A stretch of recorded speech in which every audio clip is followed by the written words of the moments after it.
오늘 히브리서 강의 14번째 시간입니다. 근데 오늘 설교가 조금 어렵습니다. 어려운 이유는 보통 제가 설교를 30분 정도 할 때 한 20분 정도는 정보 전달을 하고 한 10분 정도는 이제 적용을 하기 때문에 정보 전달이 상당히 많지는 않으니까 3분의 2 정도 되는데요. 오늘은 그 본문의 내용상 정보 전달이 주 내용입니다. 그런데 오늘 본문의 말씀을 잘 이해해야만 다음 주가 이제 부활주일이고요. 그 다음 주가 이제 4월 27일인데 4월 27일 날 하게 될 설교를 제대로 이해할 수가 있습니다. 4월 27일 날은 제가 설교 안 하고 이제 김자경 목사님이 설교를 할 건데요. 그날 하는 설교를 잘 이해하려면 오늘 본문의 말씀을 잘 이해해야 합니다. 그래서 조금 어려운 내용이지만 말씀을 좀 자세하게 이제 보도록 하겠습니다. 오늘 본문의 말씀의 주된 내용은 멜기세덱 이야기죠. 멜기세덱. 근데 멜기세덱의 이야기인데 멜기세덱 자체를 이야기하려고 하는 것은 목적이 아닙니다. 그러니까 멜기세덱을 통해서 예수님을 말하려고 하는 게 목적이죠. 예수님을 말하려고 하는 게 목적이에요. 그런데 오늘 본문에 보면 그 인클로지어라고 하는 기법으로 본문을 기록을 했어요. 1절을 한번 보실까요? 1절 우리말 성경에는 이제 끝부분이죠. 끝부분에 보면 멜기세덱이 아브라함을 만났다라고 하는 게 되죠. 아브라함을 만나 복을 빌었다. 아브라함을 만났다라는 게 나와요. 10절도 한번 가보세요. 멜기세덱이 아브라함을 만났다. 이렇게 되어 있어요. 그러니까 멜기세덱을 통해서 예수님이 누군지를 설명하려고 하는데 멜기세덱이 아브라함을 만난 사건을 통해서 뭔가를 설명하려고 하는 거예요.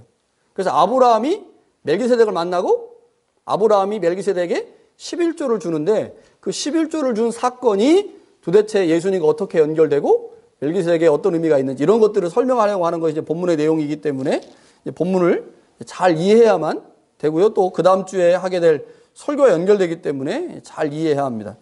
멜기세덱에 관해서는요, 저자가 이미 5장 10절에서 그리고 6장 20절에서 이미 언급을 했습니다.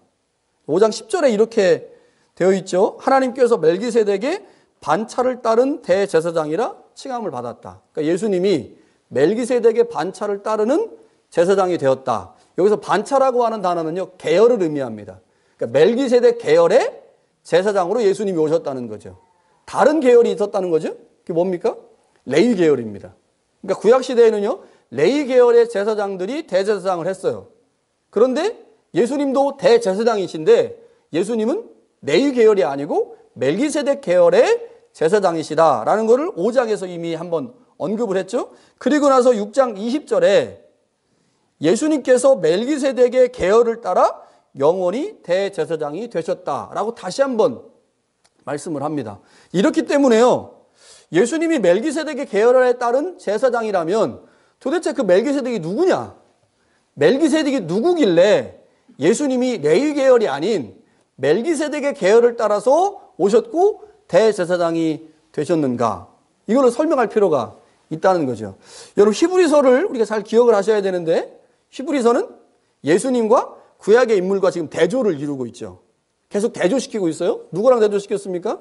선사와 대조시켰고 모세와 대조시켰고 여호수아와 대조시키면서 예수님이 유대인들이 중요하게 여기는 인물보다 뛰어나신 분이라는 사실을 이제 말하고 싶은 거죠. 그런데 히브리서의 본론 부분에서 저자가 하고 싶은 가장 중요한 것은 이스라엘 백성들이 대제사장을 통해서 1년에 한 번씩 그들의 죄를 속함을 받는데, 그래서 이스라엘 백성들에게 속죄에서 가장 중요한 존재가 대제사장이신데 구약의 대제사장보다 예수님이 더 뛰어나신 대제사장이다라는 것을 말하고 싶은 게 이 히브리서 저자의 지금 목적입니다. 그렇게 해야만 예수님의 십자가의 피를 의존하고 그 십자가를 의지해야만 유대교로 배교하지 않거든요. 이 배교를 막기 위한 중요한 방법으로 구약의 인물과 예수님을 계속 지금 대조시키고 있는데 그 대조의 핵심에 있는 게 뭐냐? 그게 예수님과 대제사장을 대조시키는 겁니다. 그런데 우리가 잘 알고 있듯이 이스라엘 백성들은 대제사장은 누구한테 나와요? 레위 계열에서만 나온단 말이에요. 레위 계열에서만. 근데 예수님은 다 아시다시피 레위 족속이 아니고 레위 지파가 아니고 유다 지파라는 거죠. 그러니까 유다 지파이신 예수님이 어떻게 대제사장이 되실 수 있는가 설명하는 것이 지금 5장부터 10장까지의 주된 내용이고, 그 내용 중에 도대체 그러면 이 멜기세덱이라는 존재가 누구냐? 예수님이 멜기세덱의 반차를 따라 계열을 따라 대제사장이 되셨다고 하는데, 그러면 도대체 멜기세덱이 누구냐? 그 멜기세덱을 설명하는 게 오늘 본문의 말씀입니다. 그러다 보니까 서두에 말씀드렸지만 정보 전달이 오늘 설교에서 굉장히 많이 나오기 때문에 좀 어려울 수도 있지만, 멜기세덱이라는 존재를 잘 이해하는 데 초점을 좀 두시고 말씀을 좀 들으시면 좋겠습니다. 정보 전달을 좋아하시는 분들이 있어요. 설교할 때 모르는 것을 알게 되니까. 그런데 이제 그런 거, 나는 싫어, 그런 거. 나는 그냥 예수님 뭐 이렇게 막 그런 것만, 또 그런 걸 좋아하시는 분이 있거든요. 근데 이제 오늘은 하여튼간 정보 전달이 주된 목표니까 정보를 잘 좀 이해하시면 좋겠습니다. 자, 우리 지난번에 살펴봤듯이요, 멜기세덱은 구약 성경에 2번 등장하죠. 창세기 14장에 한번 등장하고요, 또 시편 110편에 한번 등장합니다. 그런데 여기에 보면 멜기세덱이 어떤 존재인지 그렇게 많이 기술되어 있지 않아요. 많이 기술되어 있지 않고 대략 이 정도입니다. 멜기세덱, 그는 하나님의 영원한 제사장이고 살렘 왕이다. 요겁니다. 요게 이제 정보 전달의 대부분이죠. 그래서 우리가 구약 성경을 읽어서는 멜기세덱이 누구인지 잘 알 수가 없습니다. 그래서 히브리서가 기록될 당시, 그리고 예수님이 존재하실 당시에 유대교가 이 멜기세덱을 어떻게 이해했는지를 살펴봐야 됩니다. 히브리서를 읽고 있는 독자들은 유대교에서 개종한 사람들이기 때문에 유대교에서 이해하고 있는 멜기세덱의 이해를 하고 있었을 것이죠. 그렇기 때문에 유대교 문헌에서, 유대교에서 멜기세덱을 어떻게 이해하고 있는지 좀 살펴봐야 되는데요. 대략 3가지 자료를 통해서 우리가 멜기세덱이 어떤 존재인지를 알 수가 있습니다. 첫 번째는요, 쿰난 문서입니다. 쿰난 문서. 그리고 쿰난 문서가 뭔지 처음 들어본 분 계시죠? 사해 문서라고도 하고요, 쿰난 문서라고 하는데, 사해바다 알죠? 사해바다? 우리 목욕할 때, 수영할 때, 수영 못해도 수영할 수 있는데, 둥둥 떠 있는데, 이제 거기에 사해바다가 이스라엘의 지도로 보면 갈릴리 호수에서 밑으로 쭉 내려가면 요단강이고요. 요단강에서 좀 더 내려가면 사해바다인데, 사해바다는 물이 들어오긴 하지만 빠져나가지 않다 보니까 염도가 너무 높아가지고 그냥 둥둥둥 뜨는 그 사해바다에서 북서쪽으로 조금 올라가면 쿰난이라고 하는 지역이 있어요. 그래서 이제 쿰난에서 발견됐기 때문에 쿰난 문서라고도 하고, 사해바다 근처이기 때문에 이제 사해 문서라고도 보통 하는데, 이 쿰난이라고 하는 지역에 동굴들이 많은데, 그 동굴들이 많은데 11개의 동굴에서 두루마리가 1000개 이상 발견됐어요. 두루마리가. 이게 이제 1940년대 발견됐거든요. 발견되고 나서 이 성서학계가 발칵 뒤집혔습니다. 그 전까지는 모르던 내용들을 이 사해 문서 안에 엄청나게 많은 양들이 이제 정보를 제공했기 때문에 예수님 당시에 팔레스틴 유대교, 1세기 유대교가 어떤 형태로 있었는지를 이해하는 매우 중요한 자료로 지금 이제 사용되고 있는데, 이 쿰난 문서에 보면요, 멜기세덱을 이런 식으로 표현해요. 모든 신적 존재 중에서 가장 뛰어난 왕적 존재. 여러분, 창세기 14장에 발견하는 멜기세덱은 사람이지 않습니까? 예루살렘의 왕이고 제사장이면 사람인데, 이게 이제 몇천 년이 지나고 나서 1세기 유대교에서 멜기세덱을 뭐로 이해했냐면 신적인 존재로 이해한 거예요. 왕적인 존재로 이해하고. 그래서 마지막 때 악의 무리를 심판하실 건데, 하나님이 그 악의 무리를 심판하러 오는 존재가 누구냐? 그게 멜기세덱이라고 봤습니다. 멜기세덱이 누구예요? 이스라엘 사람들이 어떻게 이해한 거예요? 멜기세덱을 메시아로 이해한 겁니다. 그러니까 지금 다른 내용은 다 어렵더라도, 쿰난 문서에 보니까 유대인들이 멜기세덱을 메시아로 이해했다. 그러니까 멜기세덱에게 메시아성이 있고, 우리가 믿는 예수님도 어떤 분입니까? 진짜 메시아잖아요. 그러니까 이제 멜기세덱은 그림자 메시아고 예수님은 진짜 메시아이기 때문에 히브리서를 기록한 저자가 멜기세덱을 통해서 예수님을 충분히 설명할 수 있었겠다라고 우리가 이제 추측해 볼 수 있는 거죠. 두 번째는요, 필로라고 하는 사람의 글입니다. 이 필로라고 하는 사람은 주전 20년부터 주 45년까지 살았던 유대인 종교 철학자인데, 이 사람이 여러 작품들을 썼어요. 그런데 이 작품들에서 멜기세덱에 관해서 언급합니다. 이렇게 언급을 해요. 멜기세덱은 스스로 배운다. 누구에게 배우는 게 아니고 스스로 배우고 또 스스로 가르치는 제사장이다. 이렇게 표현을 합니다. 그래서 이 사람은요, 이 멜기세덱이 가장 큰 제사장이고 하나님께서 그를 왕과 제사장으로 동시에 만드신 분이다 라고 이야기를 합니다. 중요한 것 중에 하나는요, 이 필로라고 하는 사람이 종교 철학자다 보니까 멜기세덱을 로고스로 이해해요. 로고스. 자, 요한복음 1장 1절에 보면 태초에 말씀이 계시니라, 이 말씀이 하나님과 함께 계셨고 이 말씀은 곧 하나님이시다.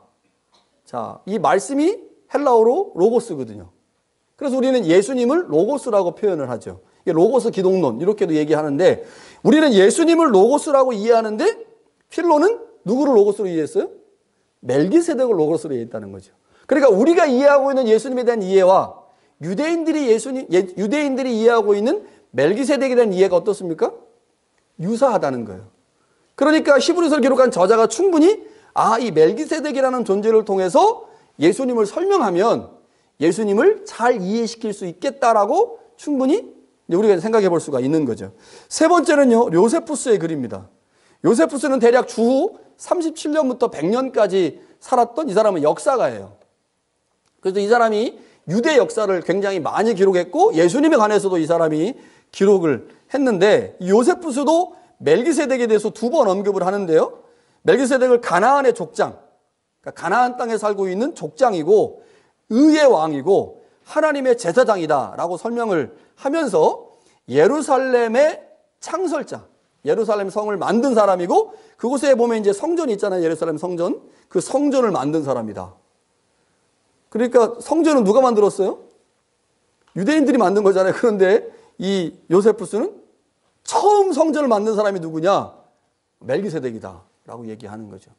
그러니까 이제 유대인들하고 매우 밀접한 연관성을 갖고 있는 존재이고, 의의 왕, 또 뭐 평화의 왕이라고 규정하는 걸 통해서 볼 때 충분히 예수님과 연결점을 이 요세푸스의 글에서도 우리가 찾아볼 수가 있는 거죠. 그러니까 그 당시에 히브리서를 읽고 있는 유대인들, 그리고 그 당시에 많은 유대인들은요, 구약 성경을 비롯해서 유대교 문헌을 통해 멜기세덱이라고 하는 존재에 대해서 알고 있었어요. 그러니까 대부분 다 알고 있었을 거로 추정이 되죠. 그런데 그 정도가 어땠을까? 그러면 멜기세덱을 심오하게 알고 있었을까? 그렇지는 않았을 것 같아요. 이 정도 알고 있었지 않을까 싶어요. 멜기세덱은 의의 왕이다. 멜기세덱은 하나님의 제사장이다. 이 정도 알고 있었을 것 같습니다. 특별히 우리가 지난번에 말씀드렸듯이 멜기세덱하고 예수님이 연결된다. 이게 쉽지 않은 거거든요. 멜기세덱과 예수님이 연결된다. 예를 들면 우리가 성경에 나오는 인물 중에 이삭과 예수님을 연결해보자. 요셉과 예수님을 연결해보자. 이게 쉽습니까? 요셉하고 예수님을 어떻게 연결할까? 이삭하고 예수님을 어떻게 연결할까? 아브라함하고 예수님을 어떻게 연결할까? 연결되는 것 같기도 하지만 그걸 막상 설명하라고 하면 설명 못하는 경우들이 많잖아요. 그러니까 마찬가지였던 것 같아요. 멜기세덱하고 예수님하고 연결하려고 할 때 히브리서를 읽고 있는 독자들의 입장에서는 잘 연결이 안 되거든요. 그런데 지금 저자가 어떻게 하고 있는 거예요? 연결해 내고 있는 거죠. 연결하는 가장 중요한 이유는 멜기세덱하고 예수님하고 유사점이 매우 많았기 때문이고요. 그 멜기세덱과 예수님의 비교, 유사점을 통해서 예수님이 어떻게 사역하셨고 그 예수님의 십자가의 죽으심의 의미, 또 그분의 지성소에서의 사역의 의미가 무엇인지를 밝혀내려고 하는 것이 이 저자가 오늘 멜기세덱을 가져온 가장 중요한 이유입니다. 자, 본문을 한번 보도록 하겠습니다. 자, 본문 7장 1절과 2절에 보면 멜기세덱을 살렘 왕이라고 얘기를 하죠. 여기서 말하는 살렘은 예루살렘의 옛 지명입니다. 그래서 예루살렘 왕이에요. 자, 예루살렘의 도읍을 정하고 예루살렘에서 나라를 다스린 첫 번째 사람이 누굴까요? 다윗입니다. 다윗이 원래 헤브론에서 7년 동안 왕을 하다가 이제 통일 왕국이 되면서 예루살렘에 가가지고 예루살렘을 도읍으로 정했죠. 그리고 그 예루살렘을 다윗성이라고 얘기를 했는데, 다윗이 예루살렘에서 나라를 다스리기 전에 그곳에 왕이 있었다는 거예요. 그게 바로 누구냐? 이 멜기세덱이라고 하는 거죠. 근데 그 멜기세덱을 뭐라고 표현하냐면 하나님의 제사장이다 라고 표현해요. 하나님의 제사장이다. 자, 그런데 그가 아브라함을 만났다는 거죠. 아브라함을 만나서 아브라함이 그에게 11조를 줬고 그는 아브라함에게 복을 빌어 주었다. 이렇게 설명을 합니다. 그리고 나서 2절에 보면 2절에 보면 그 이름을 해석하는데 멜기세덱. 멜기라고 하는 말은 왕이라는 말이고요. 세덱이라는 말은 의라는 말입니다. 그래서 우리가 이제 그 공의를 설명할 때 츠데카라고 하는 히브리어를 쓰는 츠데카, 이 츠데카라는 말과 이제 세덱이라는 말이 같은 어원에서 나온 거죠. 그래서 이 멜기세덱이라는 말 자체가 의의 왕이라는 말이고요. 자, 이 사람이 통치했던 지역이 어디예요? 예루살렘이죠. 살렘. 그 살렘이라는 말의 뜻이 뭐냐면 평화라는 뜻입니다. 그래서 살렘의 왕이기 때문에 그를 평화의 왕이라고 부르고 멜기세덱이기 때문에 의의 왕이라고 부르는 거죠. 그러니까 그가 통치했던 예루살렘에 분명히 평화가 있었을 것이고 공의와 정의로 통치했던 매우 이상적인 왕을 멜기세덱이라고 말할 수가 있는 거죠. 자, 이 정도 설명을 들으니까 누가 생각납니까? 누가 생각나요? 예수님이 생각나죠. 아, 예수님하고 너무 닮았다. 그런 생각 안 드십니까? 의와 공의로 통치하시고 평화의 왕으로 오신 예수. 그분하고 이 멜기세덱하고 너무 유사한 거죠. 그러니까 이게 일반적으로 그 당시에 유대인들이 가지고 있었던 개념이었고 멜기세덱에 대한 지식이었기 때문에 저자가 우리가 믿고 있는 그 예수님과 멜기세덱을 연결해서 예수님이 어떤 분이신지를 소개하면 좋겠다라고 생각을 한 거죠. 스가랴 9장 9절과 10절에 보면 이런 말씀이 있습니다. 시온에 따라 크게 기뻐할지어다. 예루살렘에 따라 즐거이 부를지어다. 보라, 내 왕이 내게 임하시나니 그는 공의로우시며 구원을 베푸시며 겸손하여서 나귀를 타시나니 나귀의 작은 것 곧 나귀 새끼니라. 내가 에브라임의 병거와 예루살렘의 말을 끊겠고 전쟁하는 활도 끊으리니 그가 이방 사람에게 화평을 전할 것이요. 그 통치는 바다에서 바다까지 이르고 유브라데 강에서 땅끝까지 이르리라. 자, 그러니까 이 스가랴 선지자가 메시아, 오실 메시아의 사역을 두 가지로 정의하는데 그 정의 두 가지가 뭐냐면 의와 평강의 사역입니다.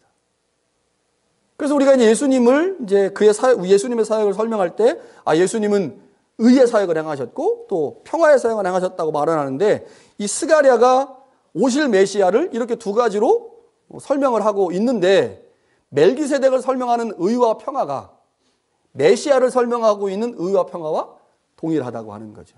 그러니까 매우 연관성을 갖고 있다라고 말할 수가 있습니다. 자, 그리고 나서 3절에 보면 멜기세덱의 신성을 설명합니다. 그러니까 1절과 2절은 창세기 14장에 나오는 내용을 토대로 설명하기 때문에 멜기세덱이 역사적으로 존재했던 인물인 거죠. 예루살렘의 왕이었고 그는 나라를 통치할 때 의로 통치했다. 그래서 그는 멜기세덱이다. 이게 역사적으로 존재했던 역사성을 설명하는 거라면 멜기세덱은 단순히 역사적으로 존재했던 인성만을 가진 존재가 아니고 신성을 가진 존재다라고 설명하는 게 3절 내용입니다. 자, 뭐라고 되어 있어요? 아버지가 없어요? 어머니도 없고 족보도 없고 시작한 날도 없고 끝도 없습니다. 이런 존재를 우리가 뭐라고 불러요? 신이라고 부르죠. 신. 사람은 이럴 수가 없잖아요. 부모가 없는 사람이 어디 있겠습니까? 다 태어났죠. 여러분, 그런데 이 땅에 지구상에 존재하는 모든 사람들 중에 부모가 없고, 여기서 말하는 육신의 부모 말하는 거예요. 부모가 없고 시작도 없고 끝도 없는 존재 누구예요? 예수님밖에 없잖아요. 그렇죠. 그러니까 히브리서를 읽고 있는 독자들은 예수님을 이렇게 믿고 있는데 그렇게 믿고 있는 예수님과 동일한 방식으로 멜기세덱이 그런 존재라고 설명을 하는 거죠. 이렇게 설명을 하면 할수록 자꾸 누가 생각납니까? 예수님이 생각나는 거예요. 1절을 읽어도 예수님이 생각나고 2절을 읽어도 예수님이 생각나고 3절을 읽어도 예수님이 생각나고 이 정도 되면 이제 저자가 굉장히 성공해 가는 거죠. 독자들로 하여금 이 멜기세덱을 통해 예수님이 누군지를 이해하게 하는 게 중요한 목표였기 때문에 상당 부분 이제 그 목표가 이루어지고 있는 거죠. 자, 1세기 유대 랍비들이요, 성서를 해석할 때 성서 해석에 여러 가지 방법들이 있는데 그 중에 한 가지 방법이 뭐냐면요, 토라에 없는 것은 세상에 존재하지 않는다라는 원리입니다. 토라에 존재하지 않는 것은 세상에 존재하지 않는다. 그래서 창세기 14장을 읽어보시면 멜기세덱을 뭐라고 설명하냐면 하나님의 영원한 제사장이라고 설명하거든요. 여러분, 우리가 알고 있기로 하나님께서 온 인류를 지으시고 모든 만물을 창조하신 다음에 선택하신 사람이 누구예요? 아브라함이잖아요. 그래서 아브라함을 통해서 메시아가 오시게 됐는데 아브라함이 선택되기 전에 이미 하나님이 누구를 제사장으로 부르신 겁니까? 멜기세덱을 부르신 거예요. 자세히 나와 있진 않지만, 그래서 우리가 그것에 대해서 정확하게 알 수는 없지만, 아브라함의 부르심과 별도로 하나님이 예루살렘의 왕인 멜기세덱을 부르셨고, 그를 왕으로 세우신 후에 제사장으로 세우셨거든요. 그러면 분명히 멜기세덱이 하나님을 믿는 존재였잖아요. 하나님을 아는 존재이고. 그런데 멜기세덱이 어떠한 죽음을 맞았는지, 어떻게 됐는지 언급이 없다는 겁니다. 그러니까 유대인들이 성서를 해석하면서, 야, 분명히 하나님을 믿는 존재인데 이 사람의 부모도 족보도 그 다음에 시작한 날도 끝날도 없다면 이 사람은 그냥 단순히 사람이 아니고 하나님의 특별하신 일을 위해서 계획된 사람이라고 생각할 수 있겠죠. 이게 이제 유대인들이 해석하는 해석 방법 중에 하나인 거예요. 토라에 없는 것은 세상에 존재하지 않는다. 그러니까 창세기 14장에 나와 있는 그 멜기세덱이 잠깐 나왔다가 사라진 것은, 그리고 성경에 그의 부모나 족보나 죽음에 대해서 침묵하고 있는 것은 원래부터 없었기 때문에 기록하지 않은 것이라고 해석을 한 거예요. 이게 그 당시 유대인들이 갖고 있는 일반적 해석이었습니다. 오늘 우리 입장에서 볼 땐 무슨 저런 식의 해석이 있어 라고 생각할 수도 있지만, 유대인들은 그렇게 해석을 한 거죠. 그렇다고 보면 멜기세덱은 두 가지 면을 갖고 있는 겁니다. 뭐예요? 하나는 인성을 갖고 있는 거죠. 사람이에요. 분명히. 근데 그건 또 어떤 존재입니까? 신적인 존재인 거죠. 누구랑 닮았어요? 하나님의 아들과 똑같이 닮았어요. 그래서 3절에 뭐라고 되어 있어요? 중간에? 하나님의 아들을 닮아서 라고 표현하죠.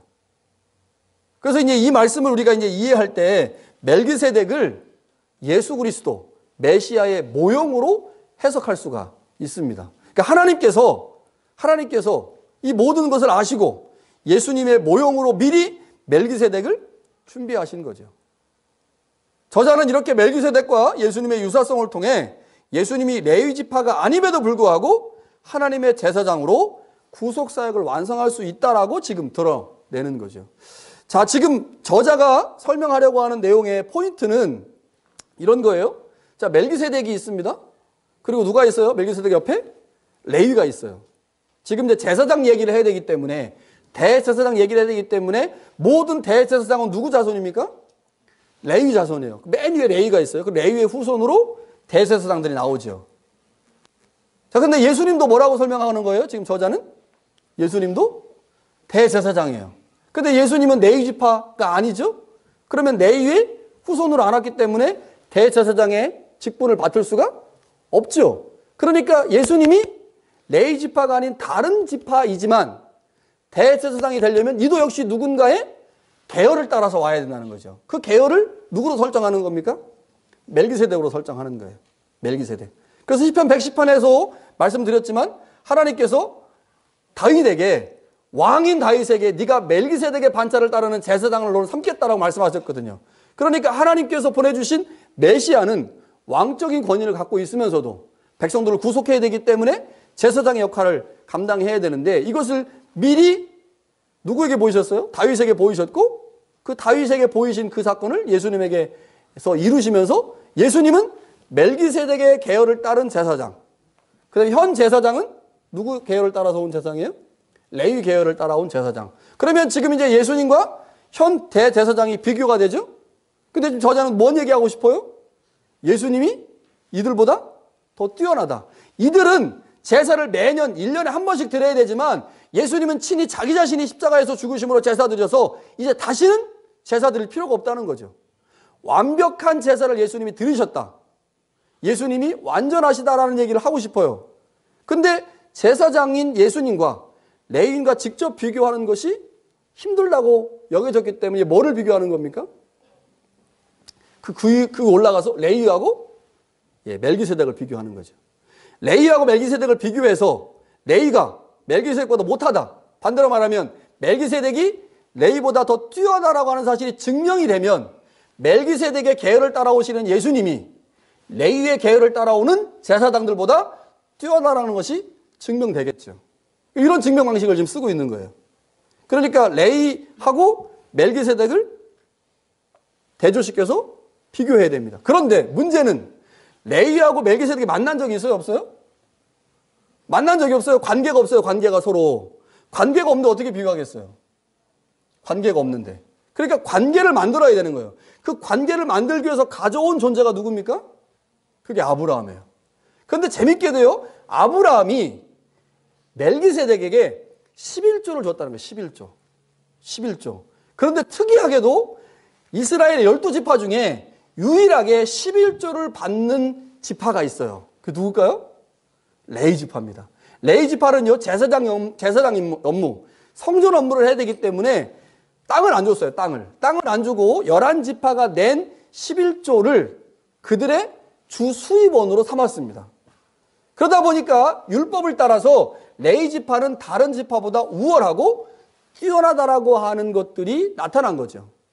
여러분, 다른 사람이 농사해가지고 그 농사한 것을 11조로 내면 그 11조를 레위 사람들이 받아서 살았기 때문에 레위가 그들보다는 지위적으로, 신분적으로 좀 높은 위치에 있는 것처럼 보여지죠. 근데 레위도 11조를 받았어요? 누구도 받았습니까? 멜기세덱도 받았어요. 11조라고 하는 것으로 설명하면 이 둘 사이가 설명될 수 있겠다라고 하는 것이 저자의 판단이에요. 그러니까 설명을 해보는 거죠, 이제. 자, 멜기세덱이 아브라함으로부터 11조를 받았어요. 자, 어떤 사건이냐면, 창세기 14장에 가보면요. 잠깐요. 예, 창세기 14장에 가보면, 제가 본문 본교를 막 건너뛰어가면서 해가지고, 14장에 가보면요, 아브라함의 조카가 롯이 있는데, 그 롯이 어디 살았습니까? 소돔에 살았거든요. 근데 소돔하고 그 옆에 있는 나라랑 전쟁을 했는데, 소돔이 진 거예요. 소돔이 져가지고요, 소돔에 있는 많은 사람들이 포로로 끌려갔습니다. 그 끌어간 왕이 그돌라오멜이라고 하는 왕인데, 이 그돌라오멜이 롯하고요, 그 소돔에 있는 사람들을 끌고 갔어요. 그랬더니 이거를 이제 아브라함이 듣게 된 거죠. 그래서 자신의 조카를 구하기 위해서 자신의 집에 있는 종들 318명을 데리고 가서 롯을 구합니다. 구하고 돌아오는 길에 소돔 왕이 너무 기쁠 거 아니에요. 자신이 전쟁에서 패했는데 아브라함이 가가지고 포로들 다 끌고 왔으니까. 그래가지고 소돔 왕이 아브라함을 영접하고 아브라함을 축복합니다. 그런데 그 옆에 누구도 있었냐면 살렘 왕이라고 하는 멜기세덱도 그 옆에서 떡과 포도주를 가지고 나와가지고요, 아브라함의 업적을 막 치하한 거예요. 떡과 포도주를 주면서. 그런데 아브라함이 이제 기분이 좋을 거 아니에요. 그래가지고 자기가 노력한 노량물의 10분의 1을 그 멜기세덱에게 줍니다. 그러면서 저자가 뭐라고 말합니까? 11조를 준다. 그러면 주는 사람하고 받는 사람이 있잖아요. 자, 이스라엘에 레위 지파가 있고 나머지 지파가 있는데 나머지 지파가 레위 지파에게 11조를 줘요. 그러면 레위 지파가 다른 지파보다 높은 거죠. 마찬가지로 11조를 아브라함이 멜기세덱에게 준다면 멜기세덱이 아브라함보다 높은 거죠. 거기다 뭐까지 플러스 시키냐면, 그러니까 멜기세덱이 아브라함에게 축복했다. 축복한 자가 축복을 받는 자보다 높죠. 그러니까 멜기세덱이 아브라함보다 높다고 하는 것이 증명이 됐습니다. 뭐 증명해야 돼요? 뭐 증명해야 됩니까? 아브라함하고 레위 사이를 증명해야 되죠.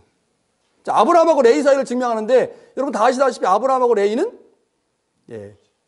증조부하고 증손자 관계입니다. 그러니까 아브라함이 레위의 증조 할아버지예요. 증조 할아버지. 아브라함이 이삭을 낳고 이삭이 야곱을 낳고 야곱이 12아들을 낳았잖아요. 그러니까 이제 증조부 관계인 거죠. 당연히 누가 높습니까? 아브라함이 레위보다 높죠. 그럼 이게 참 정리를 한번 해보세요. 아브라함하고 멜기세덱하고 비교해보니까 멜기세덱이 높아요. 아브라함하고 레위하고 비교해보니까 누가 높아요? 아브라함이 높아요. 그러면 멜기세덱하고 레위하고 비교해보면 누가 높습니까? 당연히 멜기세덱이 높은 거죠. 그러니까 11조라고 하는 도구를 가지고 이 관계를 설명해 낸 거죠. 그러니까 이 11조를 바치고 11조를 받은 것을 통해서 아브라함보다 멜기세덱이 높고 레위보다 아브라함이 높았다면 당연히 멜기세덱이 레위보다 높다. 그렇다면 멜기세덱의 반차를 따라오시는 예수 그리스도와 레위의 반차를 따라오는 현재의 대제사장들을 비교했을 때 누가 높으냐? 어떤 결론이 나오겠습니까? 당연히 예수님이 더 높다. 이야기를 지금 하고 싶은 거죠. 자, 그러니까 멜기세덱과 레위지파의 제사장들의 비교를 하면서 이제 11조라고 하는 내용들을 사용했고요. 그 11조를 통해서 누가 높은지를 설명합니다.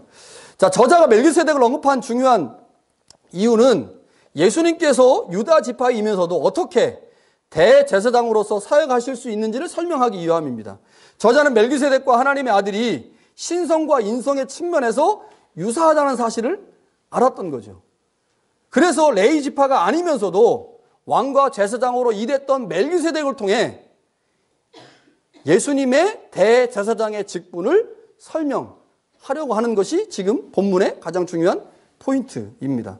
저자는 하나님께서 이제 새로운 언약의 대제사장으로 예수 그리스도를 세우셨음을 확신하고, 그래서 우리의 믿는 도리이시고 우리의 신앙의 본질이신 그 예수님을 굳게 붙잡아야 된다.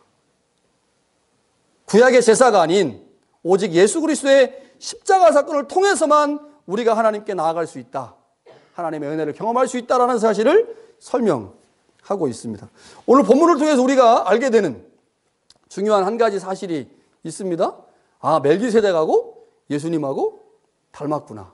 그래서 멜기세덱에게 붙여뒀던 칭호, 그 칭호를 통해서 아, 예수님이 어떤 사역을 감당하셨는지도 알게 되는 거죠. 자, 예수님이 어떤 사역을 이 땅에 감당하셨습니까? 의와 평강의 사역을 감당하셨죠. 그래서 예수님은 의의 왕, 평강의 왕입니다. 이 사실을 너무너무 잘 알았던 바울이요, 로마서에서 이걸 아주 명쾌하게 설명을 하는데요. 이 바울의 설명을 좀 빌려보면 로마서 3장 21절에 이제는 율법에 하나님의 한 의가 나타났다 그래요. 율법 외에 하나님의 한 의가 나타났다. 예수님입니다. 예수님이 나타나셨어요. 근데 24절에 보면요, 그 예수 그리스도 안에 있는 속량으로 말미암아, 예수의 십자가의 죽으심으로 말미암아 하나님의 은혜로 값없이 우리 모두가 의롭다 하심을 얻었다는 거예요. 그러니까 예수님이 이 땅에 오셔서 십자가에 죽으신 사건은 우리를 하나님 앞에서 의롭게 하신 사역이라는 거죠. 그러니까 예수님의 사역의 가장 핵심적인 사역입니다. 우리를 하나님 앞에서 의롭게 하신 사역. 하나님은 의로우시기 때문에 의가 없는 사람과 만나시지 않습니다. 대화하지 않아요. 그렇기 때문에 우리가 예수님을 통해서 의를 얻게 된 것, 이것은 우리한테 너무너무 중요한 사건이죠. 자, 그렇게 하나님으로부터 의롭다 인정을 받게 되면 그때 비로소 하나님과 화평을 누리게 됩니다. 그래서 로마서 5장 1절에요. 우리가 믿음으로 의롭다 하심을 받았으니 우리 주 예수 그리스도로 말미암아 하나님과 화평을 누리자라고 말합니다. 그러니까 믿음으로 의롭게 된 사람은 이제 하나님과 화평을 누려야 되는데, 그 화평은 반드시 칭의를 경험한 사람에게만 주어지는 복입니다. 그러니까 예수 그리스도의 십자가의 죽으심을 통해 의롭게 된 사람은 이제 하나님과 좋은 관계를 맺는 화목의 관계를 맺게 되는 거죠. 그러니까 예수님의 십자가 사건은 우리를 의롭게 한 사건이면서 동시에 하나님과 화목하게 만든 매우 결정적인 사건이라는 거죠. 멜기세덱의 이름을 통해서, 멜기세덱의 존재를 통해서 바로 그 예수님의 사역이 무엇인지를 설명하려고 하는 것이 저자의 의도입니다. 오늘은 종료주일이죠. 종료주일은 예수님이 십자가를 지시기 위해서 예루살렘에 들어가신 날입니다. 예루살em 성이잖아요, 성. 그리고 예루살렘 성 안에 성전이 있어요. 성 안에 성전이 있습니다. 예루살렘, 뜻이 뭐라고요? 뜻이 평화입니다. 평화.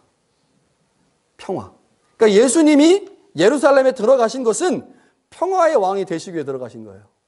그 평화, 하나님과 우리 사이의 평화를 이룰 수 있는 유일한 방법이 무엇입니까? 십자가를 지는 것밖에 없어요. 하나님과 우리 사이의 영원한 평화를 위해서, 하나님과 우리 사이의 영원한 화목을 위해서 예수님이 예루살렘에 들어가셨다는 거죠. 그리고 십자가에서 죽으셨습니다. 여러분, 우리도 예수님처럼 예루살렘에 들어가야 됩니다. 여러분, 우리가 마태복음, 마가복음, 누가복음에 보면요, 예수님의 제자들이 예수님을 따라 예루살렘에 가거든요. 같이 쫄랑쫄랑 따라서 같이 가요. 우리도 그 대열에 끼어서 같이 들어가야 됩니다.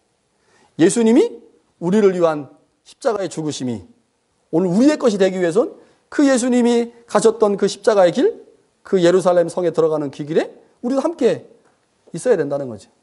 오늘 이제 이번 주에 금요일 날 같이 우리 말씀을 보고 이제 영상도 볼 텐데요. 예수님의 십자가 밑에 누가 서 있었느냐? 이게 굉장히 중요하거든요. 예수님이 예루살렘 성에 들어가셨고 그 성에 나도 같이 들어가서 예수님이 달리신 십자가 밑에 서 있어야 되거든요. 그게 구원입니다. 우리를 위해서 예루살렘 성에 들어가시고 고난을 받으신 그 예수님이 지신 그 십자가 밑에 서 있는 것, 그것이 바로 신앙인의 모습이고 오늘 우리의 모습이 되어야 한다는 거죠. 오늘 하나님께서 이 멜기세덱을 통해서 예수님의 사역이 어떠한지를 우리 가운데 보여주셨습니다. 그것은 우리를 위한 의로움의 사역, 또 평화의 사역이 예수님의 사역의 핵심이죠. 우리에겐 그 평화의 왕이 우리 주님으로 존재하고 있다는 것을 기억해야 합니다. 그 주님이 우리를 위해 십자가를 지셨고 우리를 위해 고난을 당하셨고 우리를 위해 예루살렘에 들어가셨다는 사실들을 알고 그 예수님 곁에 부지런히 같이 가야 합니다. 따라가야 돼요. 멀찍이 떨어져 있으면 안 되고요. 예수님이 가시는 그 길 바로 뒤에서 절랑절랑 쫓아가야 됩니다. 그렇게 될 때 그분이 베푸신 그 놀라운 은혜의 사역이 오늘 우리의 사역이 되고 또 우리를 위한 놀라운 복이 된다고 하는 거죠. 이번 한 주간 주님이 예루살렘에 들어가셔서 하신 일들, 그 일들을 좀 기억하시고 주님의 그 사역의 현장에 나도 함께 있기를 소망하고 결단하면서 한 주간을 보낼 수 있었으면 좋겠습니다.